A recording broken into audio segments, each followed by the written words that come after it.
back to the show, 4:14 in the afternoon. This is the Bright Side, and sitting in for Mr. Pauly Suba, we have Mr. Charlie Hermosa. Buenas. Buenas and good afternoon. Welcome back to the Wave 105. My name is Charlie Hermosa. I'll be sitting in with for Pauly, and I had the pleasure to have three amazing people here today. But before we get to that, Pauly's on the road. So if he does see anything happening out there, please call in. Yes. Let us know what's going on. He's got a first-hand look at what's going on with the traffic right now. So it's always a pleasure to be here, Ryan. And it's even more of a pleasure to have a good, we're going to have a really good discussion, obviously, with Senator Vince Borja, Senator Shelley Calvo, and candidate Joaquin. Thank you so much for joining us today, and I think it's going to be a great discussion. One of the things that we were saying, it's all about making sure that do a lot of fun facts. Let the folks actually listen to you. Obviously, the senators here are freshman senators, and so I think that you could actually see a lot of the battle wounds of kind of understanding the system. Ken, don't get scared. You're right. I mean, you've been part of the process. You've been on the when the Democrats did hold the majority. Would always see you in the screen there, and you know exactly how that works as well. Yes. And he's seen the darker side of the left compared to us. Probably. It's not as bad. But Probably. And so we'll discuss a little bit about that, the good, the bad, and the ugly. But let's get to the good side. And we always want to be able to start and give everybody an opportunity to just kind of, how we always start. And I'm sure, I've been watching you guys in the other shows and the hub and everything throughout. Just start by giving a little hello to everybody that's listening right now, that's driving right now. And Senator Calvo, we'll start with you. Thank you. Beauty before age. Oh, no. Yeah, absolutely. Hi, half a day. Buenas to everyone listening to The Wave.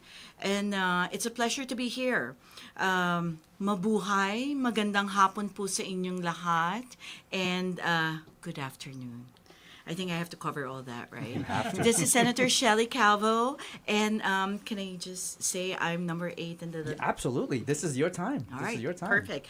I am number 8 in the Republican side of the ballot, and I'm very grateful for the opportunity to serve the people of Guam. We're not so rookie anymore, Charlie. We've been there for 1.5 years, and we've seen it all. So... I guess we have a great experience that we're running again, right? So on that note, I would humbly ask for everyone's trust, confidence, support, and vote this coming primary elections, and also a stretch to the general. Thank you. Absolutely. And that's, you said something very important is the fact that we need to get everybody to come out and vote. Right? Yes. Absolutely. So everybody's got to be heard. Every single vote really counts. We've been saying it, but I think we've taken the poll across the board, and everybody says that this is a pivotal point in Guam's election history, and I really truly believe it is, because it's going to dictate, right, where the island's really going to go towards. So then we'll start over with Senator Borja. Howdy, good afternoon, everybody. Senator Borja here, current senator. I'm actually currently the chair for the Committee on Education. Like Senator Calvo said, I think, because we just finished our second budget cycle, I think that's kind of like the pass after being a rookie, because we went through, our first, part of the calendar year, the budget session, which last year we were still understanding it. But, we understand it now. And I will say that even after this last budget, considering the budget that we passed, I think we've done a good job in trying to, I think, what I want to say is at least stick to our commitment. At least for me, I can say that it shouldn't be a surprise that I supported the rollback of the BBT, because I campaigned on that. I've never, it was always a question that came up, do I support the rollback of the BBT? And so, I'm not going to hide from that, because, it was one thing that I said I was going to do. What I do know is that we just passed a, similar budget, a 1.4 billion budget, which is a lot of money. Today I was looking back on when the governor, when she first came in, it was like less than a billion. I think it was like a $940 million budget. Today it's 1.4. But anyways, we can get into that later. But Senator Borja, number 16. I already started Number with 16. Number 16 Okay. on the Republican side. I'm gonna, hope that my work can speak for itself. And I'm asking our voters to come out and vote and to, give me another chance should they feel that I've lived up to their expectations and they believe that I can continue to do good for Guam. Oh, very good. And we definitely will. We won't talk too much about the budget because we can talk about that all day yeah. long, All right? day I mean, we can open long, that. So we're not going to open up that can don't have time for too that. much, yeah, for sure. But trust me, the rollback, we still get trolled. Oh no, Because of of course. that, yeah. And that's the only part that we're going to touch on. Not to go into Yeah. it so deep into it, but Yeah. but there is a positive and negative to Yes, rolling it of back. course. So Kim? Hafide, I'm Kin Pauly Saidagui. I'm a southern resident of Inalahan. Full disclosure, Professor Charlie Hermosa was my master's in business administration capstone instructor. Woo-hoo. So just want to put that on the Nice. record. Titans. I guess I have to introduce that, I used to be the clerk of the legislature, as Senator Borja and Professor Charlie had mentioned. So I understand the legislative process a little bit more intimately than some of the newer candidates. I think what they mentioned, every session, while the SOPs are kind of the same, no session is ever going to be the same. Every session has its own characteristics, its own set of challenges and circumstances that need to be addressed. And so I want to be a part of that solution. I can't be complaining on the sidelines. I'm 32. I want to invest in the island that invested in me. I got both my bachelor's and master's here at the University of Guam. And I just want to step up. I truly want to believe in a better future for the people of Guam. And you know what? And I will say, I thank you for raising your hand and running because while we had these sideline discussions while you were going to school, I would mention that even though you were a Democrat, I would say, hey, Yes. listen, I think that you would make a great senator. I think with the views that you had, and on the other end, Senator Calvo and Senator Borja, you guys also raised your hands, right? I mean, almost 2 years ago, and it was fresh faces, right? Fresh outlooks. And, I think that we need that across the board. There has to be a balance. Yes. We definitely have to have incumbents that sort of carry a little bit over the overlap, right, to ensure things are running. Because whenever we have seen a complete turnaround, I mean, you see it kind of starts slow. chaotic. And very, right, trying to put things into place. So, but I do want to ask you, and I'll start with you, Senator Borja, is why raise your hand again? I think we have had senators who've just did one term, said, done it great, want to go back into the workforce, want to go back to teaching, do some other things within the government. Why raise your hand again? We I- almost you know, did that. I think for me, why I decided to run again, although I had my hesitations at the beginning, is that, even as a senator, we can pass all these laws. It really just even in the short time, and obviously GDOE I have oversight over education, and GDOE, although we've made strides with a lot of some of the improvements at the department, obviously the turnover in leadership kind of paused a lot of things in the progress. At least why I was working with like Dr. Swanson and then now Dr. Wampat is that it takes a long time, and I think and I'm hoping through a lot of these younger senators that are coming back and some of the incumbents, that we really take a look at how we do government, because it just takes forever to get things done. Right.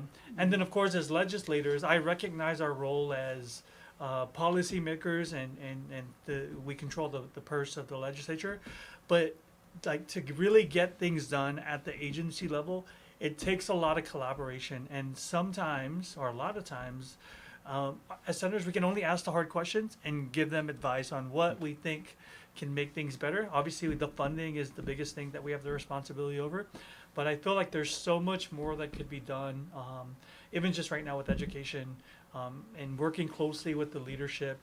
Dr. Wampat at the beginning, she was a little bit standoff because I get it. She's used to the old school And kind of she's politics. new, I mean, quote unquote. I mean, she's been there before, Yeah. but she's new Yeah, in so official It took a little capacity. bit for us to break the ice and really come to terms on okay, I'm here to help you. That really, for me, I'm a professional first. I haven't been in politics to kind of learn how to leverage. Not that I'm going to do that, but for her, she just didn't want me to come in and try to politicize education, because plus it was election season too.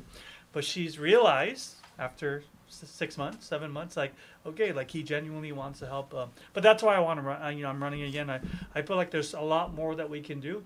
It takes a lot of time and relationship building because we can give, you know, this, Charlie. You know, I think all of these, you know, Senator Calvo and can attest is that we can give them a lot of money, but it's not going to fix a lot. It's not going to fix problems. And If we don't know how to use it, Yeah. right, and if we're not spending in ways that should be spent, you know, we're giving a lot but of to money. finish my answer, like what you said earlier, this is a critical point in time in Guam because of the gubernatorial election.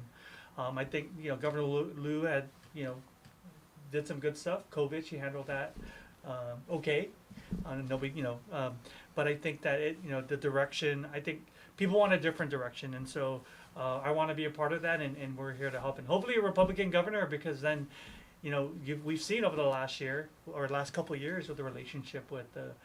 I mean, even though it was a Democrat governor, the relationship with the Democrat majority. So Right, and it's, you know, it's even a bigger turning ship now because, you know, we're talking about 1.4 billion, and for me it's pivotal because, you know, for 150,000 people that live on island, our budget is 1.4, and so we have to be able to look at that and say match that up with what's going out there, the results. You know, you know, for me Like the the improvements, streets, they want to see it. the They want GDO.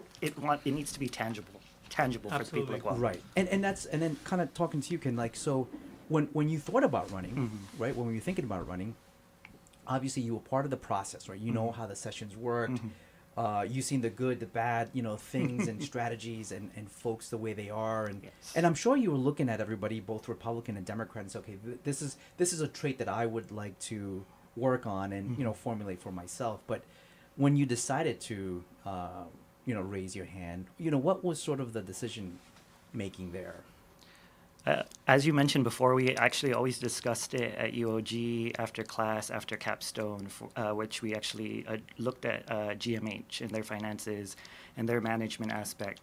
I wanted to step up because when I was in there as clerk, even though I was under a Democratic majority, I didn't see party. As clerk of the legislature, you need to be nonpartisan. You need to serve all 15 members of the body. And that's kind of what I want to bring into the legislature is I can definitely see myself working with both Senator Borja and Senator Calvo, right? We need to collaborate more. I think the people, they're tired of the bickering. I know I've heard both of them mention it multiple times, either on the session floor or in a public hearing setting, that, you know, our people just want us to come together and just solve the island's problems, because we're not going to get anywhere by just chastising someone else, whether it be an agency director, agency staff, or a fellow member in the legislature or the administration. It's how do we all get in a room and just kind of, you know, pulling back the sheets and just say, how do we understand this? How do we help you improve your process? Especially like at somewhere at DOA. I'm going to be honest, like some of their process, I know they're incredibly hard workers. Their division of accounts has people who keep retiring or are just resigning, going into private sector or an autonomous agency that they can get a higher pay.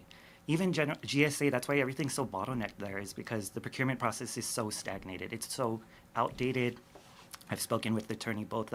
It's just I want to fix it because I'm frustrated. I think if we can improve procurement, which is a process that just takes months, and that's why we lose federal funds, GMH needs to kind of have their own procurement authority. We can actually open up doors on this island to see actual improvement. So I wanted to step up for those reasons. But and I think that both senators, you've seen that, right? Because you may have some great ideas, but you got to get the buy-in from everybody else, and so that's where a little bit of the tactics, right? Because even from both sides, whether you're Democrat or Republican, sometimes you have to come together in order to push policy that really works for the island. Because I think we're all looking for the same thing. And you know, Senator Calvo, so for you. You've worked in the government in the past, and Board, yes. whether it was on board, Yeah. and so you've seen a little bit of the dynamics, you Yes. know, the way things work in different agencies. Yes. What took you to say, you know what, let me do another 2 years because there's still a lot more that I still need to get done. Well, truth be told, Charlie, 2 years is not enough. Okay. We're just into this, our first rodeo. 1.5 years. That's really not enough. And so I decided to do another rodeo, another round, and step up to the plate again because you need continuity. You know, you started certain things that you wanted to rectify in our community. how are you gonna finish that? Or, you know, even if I accomplish this already, what's the next step? So I want to give it some more time to help out. You know, not one person can actually solve every problem that we have. And at this point in time, we have so many things that are problematic in our or island. important right now, yeah. Yeah, I'm not. You know, we cannot sugarcoat it. Everywhere you look, you could see something that is wrong. Whether it's an agency, whether it's a structure, whether it's our economy. So there's a lot of things there that we need to fix, and I would like to continue helping on. Our majority started, you know, a lot of things that have a tremendous effect in our economy. So obviously, I'm hoping for another majority next on the 39th legislature. No offense, man, kid. Yeah, no, 'cause, worry. you know, Senator No Duenas offense. has been, you know, But go ahead, sorry. but I recognize, you know, like Kin, like we call each other BFF at the legislature. We work well together, me and Vince. So moving to the 39th, if we are elected, obviously one of the things that I will continue to do is, you know, promote balance, which I've had promoted since the beginning. I try to work and support every member and every policy that makes sense, that is sound, and there's no right or wrong, really. You have to deal with multiple personalities, multiple people, multiple mindset, multiple pathway. But like you said earlier, Charlie, at the end of the day, you need to sell people with your idea, right? You need to collaborate. You need to speak with each other. You know, I think on the 38th legislature, we were fortunate, the four of us, the new ones, fortunate that this majority consists of seasoned ones and new ones. So I know that some of the seasoned ones are leaving. Actually, not some. A lot of them are leaving, and it's going to be a big responsibility that will be left in the hands of who will win on the 39th legislature, right? Who will be there in the 39th legislature. So I know that we brought in a lot. Myself, I could say that there's a lot of things that I tried to expedite and do right away because I know that the time is limited, and so another 2 years, if I am fortunate to be trusted once again, to be voted once again, would be good to continue everything that I wanted to do for our island. Absolutely. You know, and there was something that somebody had advised me was the fact that sometimes the policies that you push forward, they don't really come to fruition for years after, even sometimes after you leave, Yes. right? Yes. After you leave your tenure of being Yeah. a senator, which is really unfortunate because you really, you know, push hard. But, you know, again, thank you for you know, raising your right hand, Stepping up. because it's stepping up, because it's really, again, it hasn't been easy. I think there's a lot of lessons learned, especially if you hold a majority, right? You're now, even from the, you know, our own Republican Party, you know, Yes. you're under the microscope because it's saying All the you time. have the majority now. Okay, let's get Let's get the stuff see. done. Let's get the Yes. stuff done. So it's been interesting to see exactly how this whole thing has been playing out. But I think now, as we continue to move forward, you know, Senator Duenas, who put forth the balanced budget of 1.4 billion, you know, it's 1.4 billion. I mean, you know, where do you even when you cut 10 million, that's like a drop in the bucket, right? Or if you give an agency Yeah. 5 million, that's, you know, now it's not even enough. But the only thing that I would say from a personal perspective, if I could share something with you guys, is my biggest thing is, we need to ensure that the exodus of the people of Guam, you know, looking for outside opportunities, moving to off island, that's the part that we really have to you know, continue to ensure, and that all goes back to ensuring, you know, healthcare opportunities business wise, making sure that the cost of Cost of living, living. is you know, controlled, and I think there's ways to be able to do that. So, you know, so when we look at the different aspects, and this time we'll start with you, Senator Calvo. What would be something that you would want to tackle, that was maybe in the middle of your list when you first ran, but now it's kind of moved up and you say, maybe this go around, I want to make this more of something that I'm going to go after more than something that is really precedented. For years and years, we've talked about being business friendly. So many times over, so many candidates would talk about how we need to be business friendly, right? Right. But it all starts with first our procurement process. Okay. Right? And not only that, all these red tapes, we really have to work in. The 39 should really, really go after that. What is the process? Or maybe we should not even wait until the 39. We have 6 months to go, and we should already really put our energies on how we can solve all these red tapes that's happening on Guam. We need to be friendlier. No, for me, friendlier doesn't mean we're just going to give out tax breaks and QCs and that. Free. Those are helpful. Those are also helpful. But also, you got to promote the balance because you can't just give away everything that is sustaining our island right now, especially that one of our third leg of opportunity here, which is the tourism, is a little broken, Correct. right? And I wouldn't say probably a little, but So, how do we become more friendly without just in a creative way, without just overly coddling businesses we're almost giving everything away? No, and I think that goes to where we have a lot of businesses that have been trying to break ground here on Guam. The permitting process yes. alone. Well, I'll tell you, there's a lot of businesses right now that they were on the brink of not opening their doors because it took them 3-4 years to actually get permits. So not just that, months and months and no end to get an inspection. It should be wherein if we really have a one stop must live to its name. One stop, wherein it's fast. And you're not going around. Yeah. Even still to ITC to go to Department of Land Right. Management with that, I would like to touch on that, continue on that, because I think that it's going to be very important. It's going to be the foundation of a lot of the stuff of how we spend our money. But with that, we're going to take a quick break. Ryan? Yeah. I am not done. I'm No, just kidding. I told you. I said only half an hour, but I said, hey, listen, it's going to be, it's just a really good discussion. You're listening to The Wave 105. We'll be right back.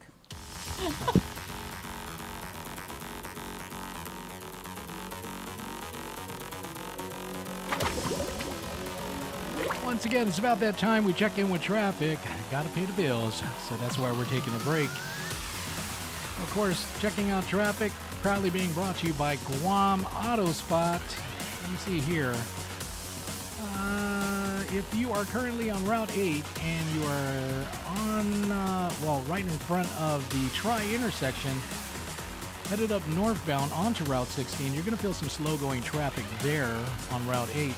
And if you're coming from Route 10, at that same intersection, the Tri-intersection for Barragata, Route 10, trying to get onto Route 8 or 16, you're going to feel some slow-going traffic there. It's moving smoothly. It's not at a dead stop, so you'll be okay. Of course, that was a look at traffic moving you forward along with Guam Auto Spot. Don't forget, you can check them out.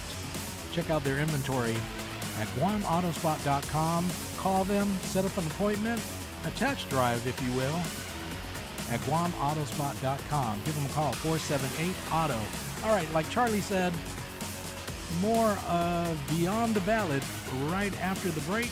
We're coming up right after this. Hafa, it's Amanda Shelton. I'm ready to serve you again in the legislature. On August 1st, choose proven leadership so we can continue to build a stronger Guam together. I humbly ask for your vote. Amanda Shelton, number 6 Democrat. Johnny Cool Torres, Treasurer.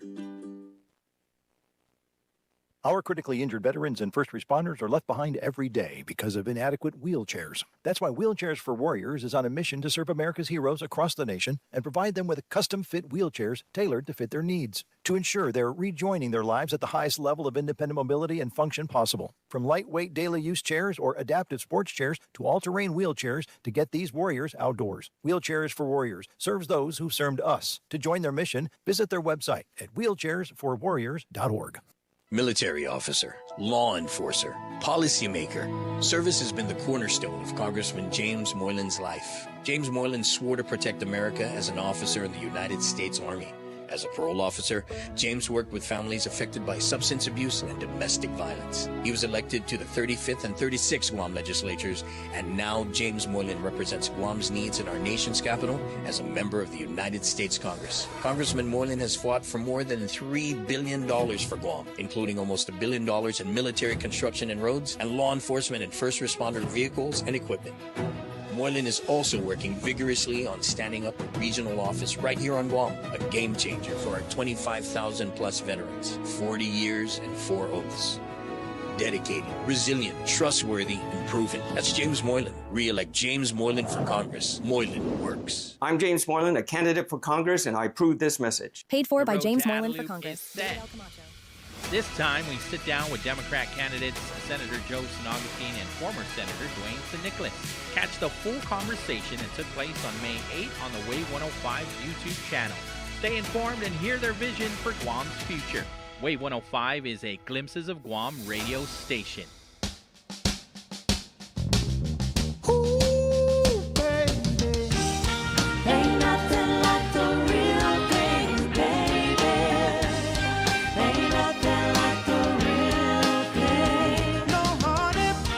Welcome back to the show, 4:41 in the afternoon. Here's the number, 671-922-1051 or 2. Give us a call. Gotta send it back to the host sitting in for Pauly Suba, Mr. Charlie Hermosa. Buenas and welcome back. Those who are driving, please ensure that you drive safely and get to your destination safely and sound.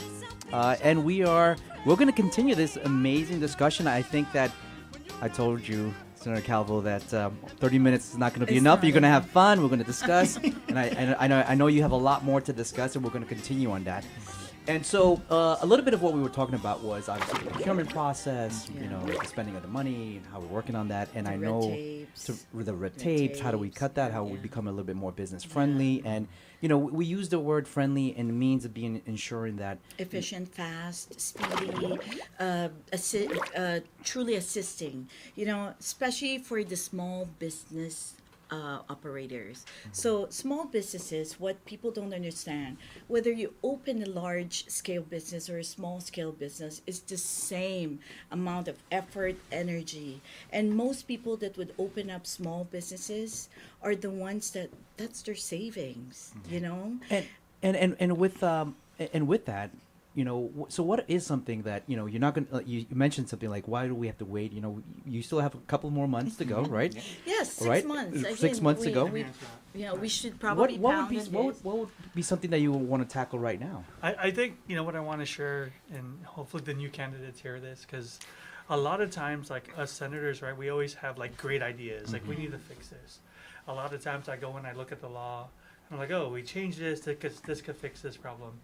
But 99.9% of the time, it comes down to the agencies and especially the administration, right? Because although the legislature can legislate policy and direction of an agency, we also want to recognize our role as well, right? Because there have been times where I've introduced policy where the entire agency came back and I got slammed, or the community came back and said, why are you doing this? We don't want this, right? Or the agency came and said, this is not good for us. You're tying our hands, right? We'll talk about my amendment to force GDOA to fix sports facilities because they haven't fixed it in 20 years, right? And they said you're going to tie our hands, but I wanted to take a stance and say we need to do something with this extra money that you're going to have.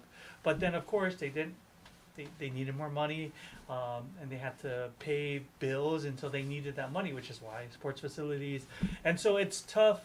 I say, like, when we talk about procurement, even now, like a lot of times the changing some of the, like, a lot of times why a lot of the senators stay away from touching the procurement is because the procurement professionals advise us from making procurement a little bit easier because it's going to open up Pandora's box. open up Pandora's box to more corruption. Versus, like, sometimes, you know, a lot of us conservatives, we're like, you know what, like, if corruption, I mean, even if we make it easier, like, there's a lot of corruption. Like, not saying that, but we need to figure out how to make, like, the big projects move forward because, yes, there is all these little other things that have happened. We're still holding back progress. So really, I think for me, I always say, like, it comes down to good leadership at the administration because really our job is to again, I'm going back to Civics 101. The executive branch is the one who executes the laws. Our job is to pass budget and pass policy and the exec. And so a lot of times we're very careful, and I'll say this as the senator, or right now sitting senator, is we try to work with the agencies and get the advice from them. Most of the time, there have been policies where, like, okay, let's try and push this, and most of the time we get slammed. But we try to really work with the agencies who are the people on the ground who know what's going on, or the administration because they're the ones who execute the laws of Guam. But I feel like that's always the balance, which is another reason why it takes so long, because even when we put a bill together and we send it to the agency for feedback, it could be months. I mean, sometimes 2-3 months before they come back and say, oh, we need to change this, or how about you, and then we do that, then we send it back to them, then it's another 3 months, and that's 6 months. Yeah, and you know, you keep mentioning, and this word keeps popping up in all the discussions that we're having right now, is process, right? Or the lack of, or there's a process that needs to be tweaked. Because a lot of that, so the check and balances have to be part of a process. If an agency is not doing something correctly, we should be able to identify that fairly quickly, right? I mean, we all been part of this. We've all been part of a business institution where, you know, we look at something and we can measure it because the process is not being followed, and we see where the gaps are. But one of the things that I've seen is the fact that some of these processes are almost like non-existent. And so, you know, it's you know, when you open that box is where you start really clearly seeing how things are being managed. And I'll turn it over to you, Quinn, about process. And you talked about DOA. Talk about the process. So I actually handle procurement, right, at the governor's office and the executive management office. And so that's how come I really do get frustrated. Mine's not even, I assist like CDLO and OIPD on their RFPs, right? And so, yes, the OAG, the Office of Attorney General, has a whole checklist, right, that you can follow. And there's just so many things to check off. But I think what's lacking within GSA and OAG is, as much as there is this quote-unquote process, it's actually, I think it's just not implemented maybe across the board. I mean, I'm taking a procurement module 4 right now, right? I took 1, then I took 3, and then I took 4. So what number's missing in the middle? It's 2, right? So you're going through this process, and then when you take these procurement modules, I think we need to revamp it where, you know, right now attorneys are teaching it. I think we need to bring in GSA, like those technical experts to kind of like provide better feedback. I wasn't taught how to do a requisition, which is a required document for like any of the smaller purchases like hardware supplies or janitorial supplies that we need at the office of the governor, right? So I had to take a crash course and like look at previous documents from the previous staff assistant who was handling the procurement, right? So it's, again, these are such gaps that seem minuscule, but they actually lead to bigger problems down the road because we're not closing it. So it's like, how do we have a standardized across the board, across the government, where we all understand it, both the government and the private sector, especially the ones who are coming out to these larger bids, right? Senator Borja's right. We do need to figure out how do we move these projects forward. We live, as we know, on a remote island. Cost of shipping, like supplies, even just labor, everything keeps going up. And the more we keep stalling, like look at our poor kids at Simon Sanchez. I'm not saying that if we're all fortunate to sit in the 39th Guam legislature, that Simon Sanchez is going to be built within the 2 years, because we know that's not going to happen unless they have like super strength to just move it quickly. But it's like, how do we lay that foundation working with whoever the administration is? Obviously, I'd want a Democrat administration and I want a Democrat majority, but I'm also willing to admit that sometimes maybe the Republicans might have a good idea and I can work with them, or maybe our side has it and hopefully they can work with us as well. You know? Why do you think we need a Democrat majority? What no, of course. I mean, it has to be. Why do you think that would be sort of, from your take, from your position, what do you think would be done different than I think so. Respectfully, obviously, I disagree with the BPT rollback. But I think because of that argument already kind of being settled, I think we're also missing a point. If you look at when they're appropriate, or like they're trying to do their budget, BPT doesn't really collect as much money as everyone's claiming it is. What's actually collecting the money is the withholding and the corporate taxes. But they're projecting too conservatively. So I think with the Democrat majority, we're willing to just kind of maybe, I mean, granted, Steve Guerrero was the OFB director still under Joseph Augustine, so very conservative budget still, but I think we're just under projecting. But I also want to make it clear, like, as I've understood the legislative process, these agencies, and I commend them as committee chairs, right? An agency will come back and say, oh, you know, you guys underfunded us. But if they think about it, that was your ask. That wasn't ever going to be the guarantee. I have to look at, within my committees, how can I help them as much as I can, while recognizing that Senator Borja or Senator Calvo, they also have these key agencies that also require funding. But again, like we were mentioning, $1.4 billion budget. We're not going to keep giving money to every single agency. As much as we want to meet them at their request level, it's just impossible. I could imagine the budget would be even higher, and it's like, how do we manage that responsibly? And I think we just need to raise the projection levels just a little bit, Sign him up to be a Republican. I like what he just said. I mean, hey, I don't agree with BPT, but, you know, let's do small and medium-sized targeted tax cuts. Absolutely. And then throw it back to you. Why do you think we need a Republican majority? Of course. Well, I mean, again, to rebut, of course. I mean, Of but to rebut course. what Ken was saying. I think, you know, what I can say, and I can only go off, you know, I ran, you know, this was when I got elected, it was my third try, but I was also doing some work at Speaker Frank Boss's office at the time. But I mean, really at the time when the Democrats had the majority, for me, it was, I mean, even now, I mean, you know, they don't even have a majority leader. And we're hoping with the, maybe a new set of Democrats that come in. But I think that the Republicans have done a good job, even considering the BPT rollback, and still passing a balanced budget without really cutting across agents. A balanced budget meaning we agreed to roll back the BPT, which meant based on that, we had to balance, meaning we had to appropriate based on what we agreed what our revenue is going to be. What I can say about being very conservative is that when you look at the excess, right, the excess revenues that we've collected based on projections, it helps save a lot of the things that the governor had sent down for emergencies, whether it be the food stamp. Remember, we had to appropriate for that.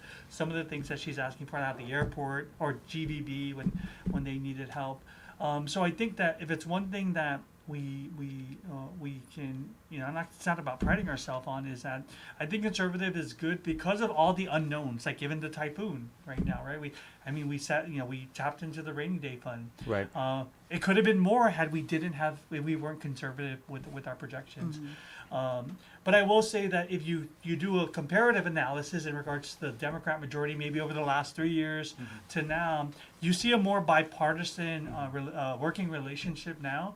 And I'm hopeful. I mean, I think with the other candidates that are running to, never mind, because I'm just not that type of person.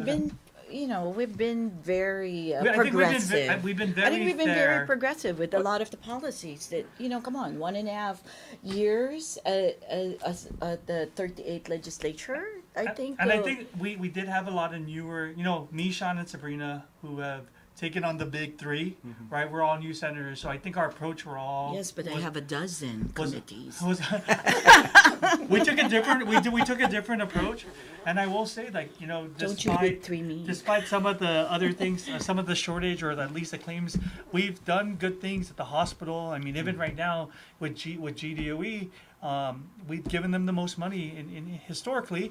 GMH, we've given a lot of money to GMH this year. Yeah, over the last year. year. Oh my God! And that's we've seen improvements at the hospital. And we have to be able to measure that as well, because a couple of things that we've also seen is the fact that now that you have done a year and a half, and Quinn, you've been part of the process.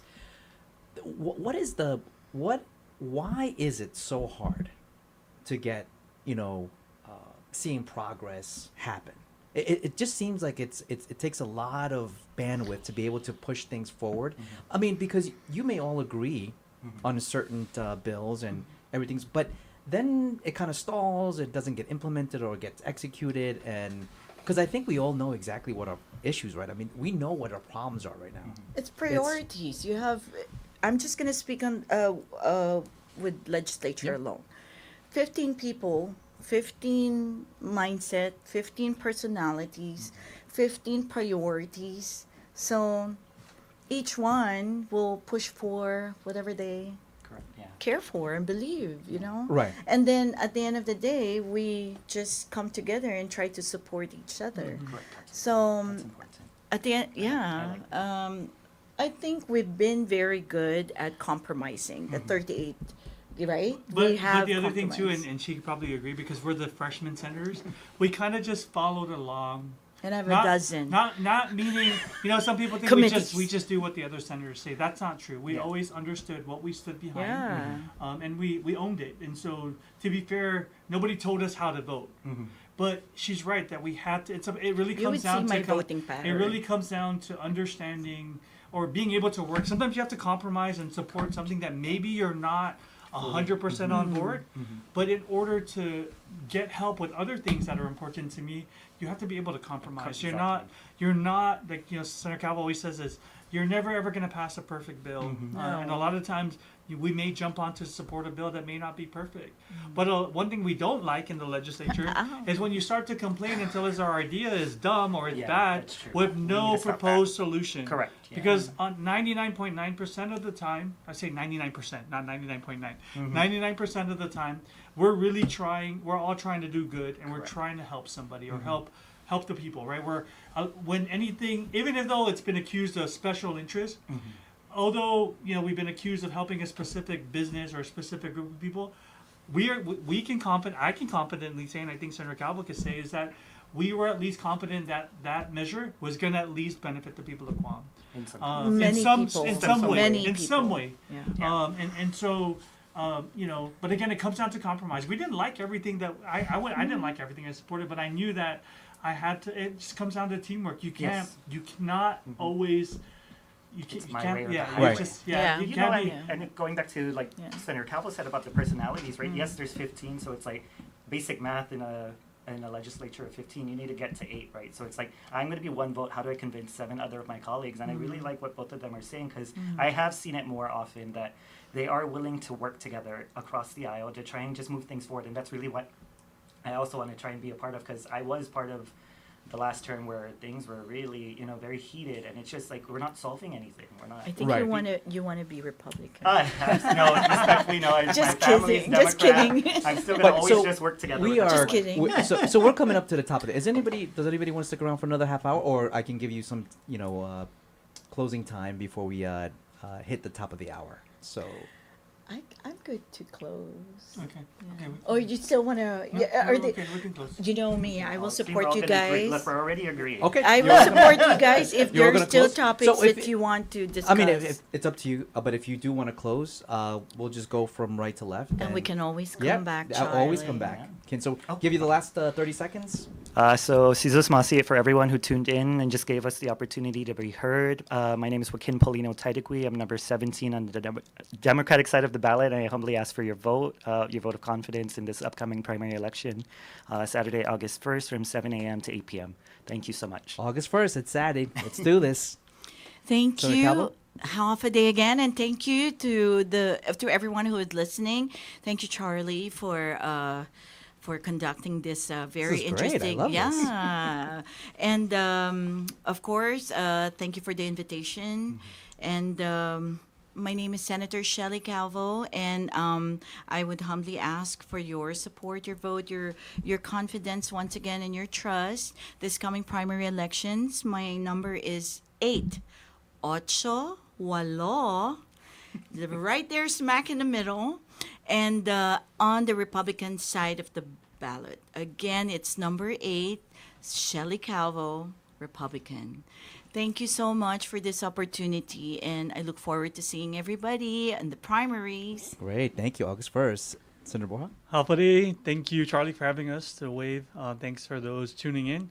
My name is Senator Vince Borja, number 16 on the Republican side.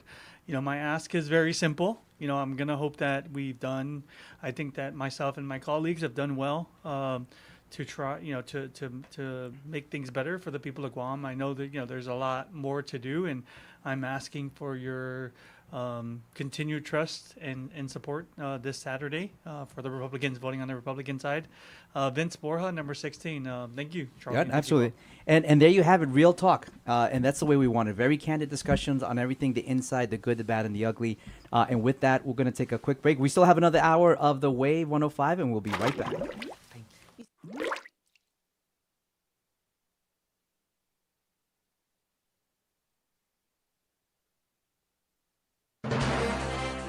AP News, I'm Julie Walker. President Trump says his economic policies have revived the auto industry and American manufacturing. His comments in a Detroit suburb today came as many businesses there contend that sweeping tariffs he's imposed against Canada and the rest of the world have hurt Michigan. A heckler interrupting his speech. I placed historic tariffs on foreign producers and manufacturers, including a 25% tariff on foreign automobiles, something that no other president had the courage to ever do. Trump shooting back. He's a communist. He's a communist. Trump's speech was wide-ranging, hitting on the economy, the war in Iran, crime rates, and the midterms, with early primary voting already underway in Michigan. Meanwhile, traffic has begun flowing across the Gordie Howe International Bridge, connecting Detroit with Windsor, Ontario. Canada built the bridge at a cost of $6.4 billion. Howe's descendants were among the first to drive across it. Police now say there were at least 3 suspects involved in a deadly food festival shooting in Seattle. The AP's Jennifer King reports. Seattle Mayor Katie Wilson says a teenager is being held after a shooting that killed 3 people at the Bite of Seattle Food Festival near the Space Needle. 2 died at the scene, and a 3rd passed away at Harborview Medical Center. Official identification will come from the King County Medical Examiner's Office. The Seattle Police Department detained a 15-year-old juvenile in connection with the shooting. Investigators believe there were 2 suspects. Teams searched a nearby IMAX theater where they initially believed that a second person had fled. Seattle Police Chief Sean Barnes. There is a second shooter. We're trying to identify who that person is. The gunfire erupted around 6 p.m. Sunday night. This is AP News. The son of an assistant coach for the Kansas City Chiefs is facing charges accused of shooting his mother. The AP's Jennifer King reports. Authorities in Loudoun County, Virginia, have arrested 27-year-old Elijah Zion Bieniemy, the son of NFL Chiefs offensive coordinator Eric Bieniemy, in the alleged shooting of his own mother. Deputies responding in Ashburn late Sunday found 57-year-old Mia Bieniemy alive but with multiple gunshot wounds. She's hospitalized in stable condition. Our hearts go out to Eric Bieniemy and his family. Kansas City coach Andy Reid spoke with reporters. She's a saint. We all know that, the people that know her. One of God's good blessings right there now. Really special person. So, but things happen. Things happen, and you got to work through it. Elijah faces charges including malicious wounding and use of a firearm in a felony. I'm Julie Walker, AP News. More stories at apnews.com. Thanks for listening.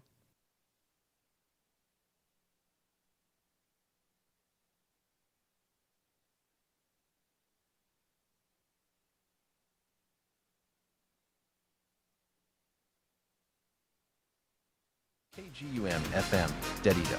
Powered by Glimpses Media. Hafa Adai, it's Amanda Shelton. I'm ready to serve you again in the legislature.